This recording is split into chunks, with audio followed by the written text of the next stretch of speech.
Good evening and welcome to another video of Life Talk. My name is Braden, and first I'd like to point out what a great game that was today for the boys in purple. Greatest comeback in NFL history. Great job, boys. The only thing that would top that one is for them to win a Super Bowl, so cross your fingers, knock on wood, don't lose a rabbit's foot, don't walk under a ladder, don't open an umbrella inside. You get the gist.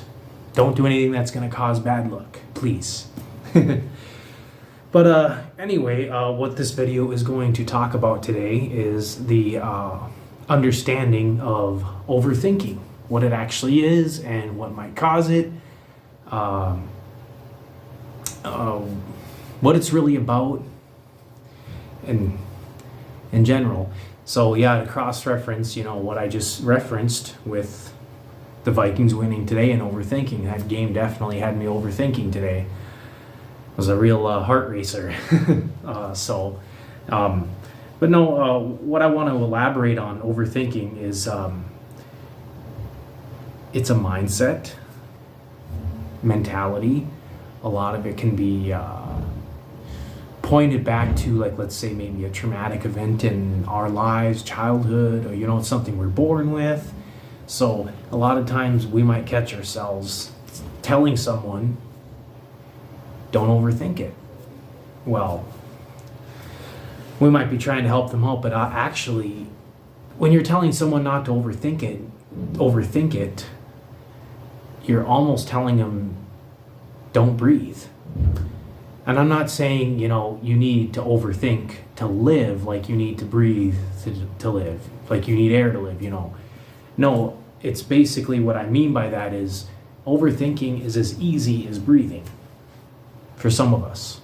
Me, for example, I have a mild form of Asperger's.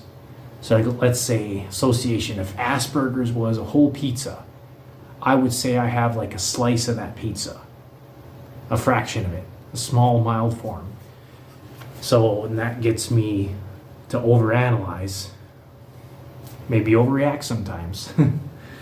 But no, like for some of us, it's a mindset, mentality that we might have developed early on because like maybe we experienced certain circumstances that might have been very dramatic. Certain incidences where the worst case scenario happened. So we overanalyze. We think it's going to happen again. We become very careful with everything. We are very careful about what we say, what we do. So sometimes for example, when I'm making these videos, sometimes I have to do 3 or 4 shots, 3 or 4 cuts. One of my videos, I was able to do it in 1 shot. This is probably take 2, act 2, I don't know what you want to call it, but one of them I did it in probably 5 shots.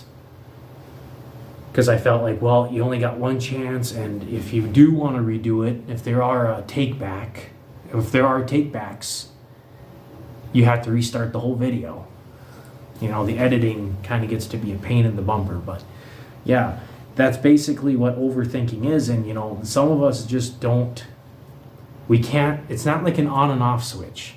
You can't just turn that switch off.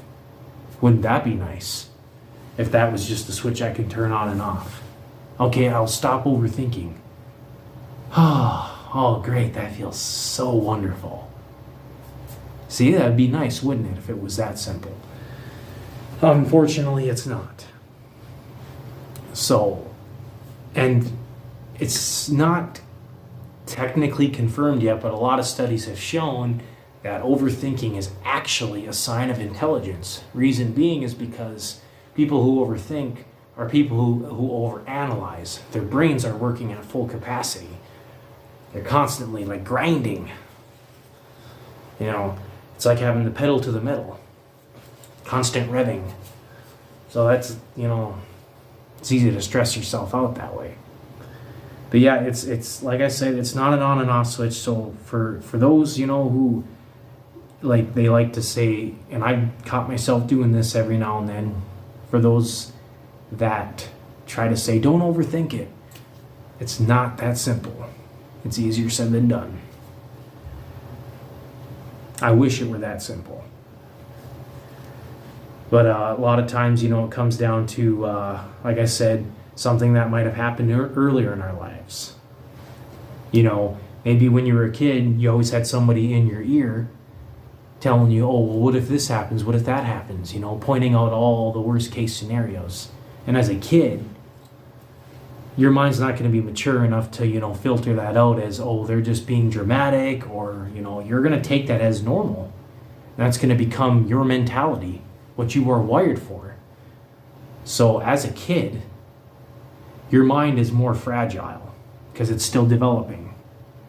That's why some of us as kids, we might have encountered things that stressed us out so bad that, overthinking has become our major MO, our mantra. Vintage us. For every decision we make, everything we do, we overthink it. We think like 4 or 5 times over, and sometimes that's too many times, and we don't act quick enough because of it.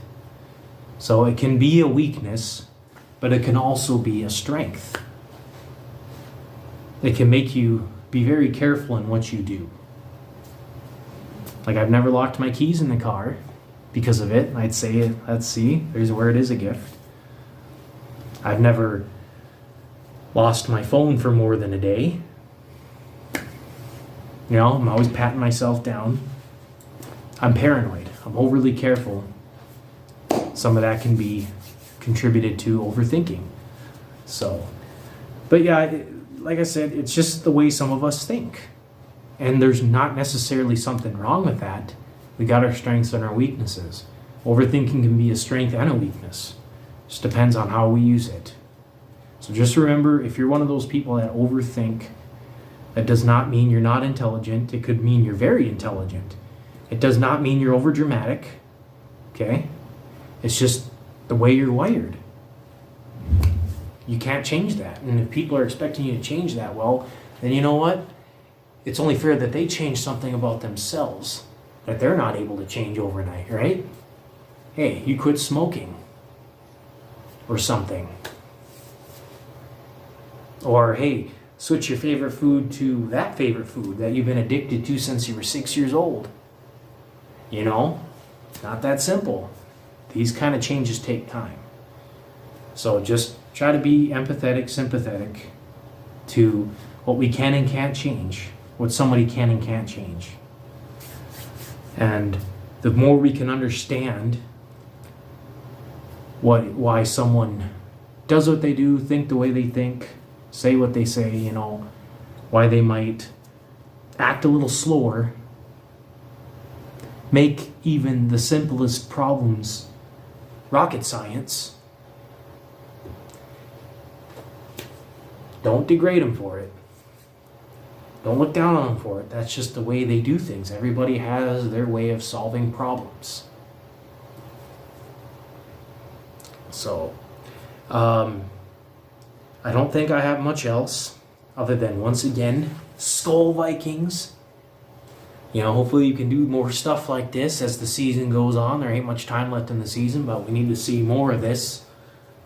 So I don't want to try to overthink that one. But anyway, well, y'all have a good rest of your weekend, and I will see you around. Skull!